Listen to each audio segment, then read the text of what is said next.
আয়োজন নিয়ে জানাতে আমাদের সাথে যোগ দিয়েছেন সহকর্মী সাদেকুল ইসলাম। সাদেকুল ইসলাম, নওগাঁয় বর্ষবরণকে ঘিরে নানা আয়োজন রয়েছে, তার মধ্যে লাঠি খেলা অন্যতম। এই মুহূর্তে সেখানে কি ধরনের আয়োজন চলছে আর সেখানকার সার্বিক আয়োজন কেমন চলছে সবকিছু জানাবেন।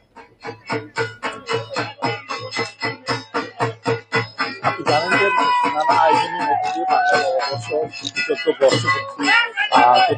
নওগাঁ জেলা প্রশাসনের পাশাপাশি জেলা বিএনপি এবং বিভিন্ন সামাজিক সাংস্কৃতিক সংগঠন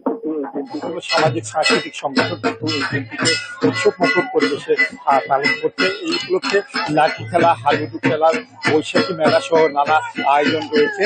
আপনি দেখতে পাচ্ছেন যে আমার কাছে এটি সমাধান ক্লাবের আয়োজনে এখানে চলছে বর্ণাঢ্য লাঠি খেলা। এখানে শত শত নারী, পুরুষ, শিশু, দর্শক তারা কিন্তু এই খেলাটি উপভোগ করছেন। এছাড়া এই ক্লাবের উদ্যোগে 2 দিন ব্যাপী যে অনুষ্ঠান মেলা, সেই অনুষ্ঠানের মধ্যে আপনারা রয়েছে আলোচনা সভা, হাডুডু খেলা, মনোজ্ঞ সাংস্কৃতিক অনুষ্ঠান। এছাড়া অন্যান্য কর্মসূচির মধ্যে যেটি ছিল সেটা হচ্ছে বর্ণাঢ্য র্যালি।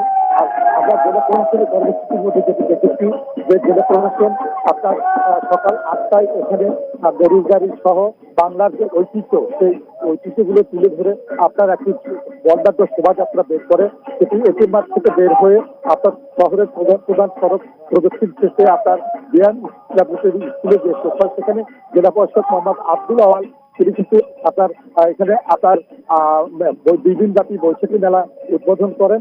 এছাড়া সেখানে কিন্তু মনোজ্ঞ সাংস্কৃতিক অনুষ্ঠান পরিবেশিত হচ্ছে এবং এখানেও 2 দিন ব্যাপী নানা কর্মসূচি রয়েছে, যার মধ্যে রয়েছে আপনার সাংস্কৃতিক অনুষ্ঠান এবং অন্যান্য খেলাধুলা।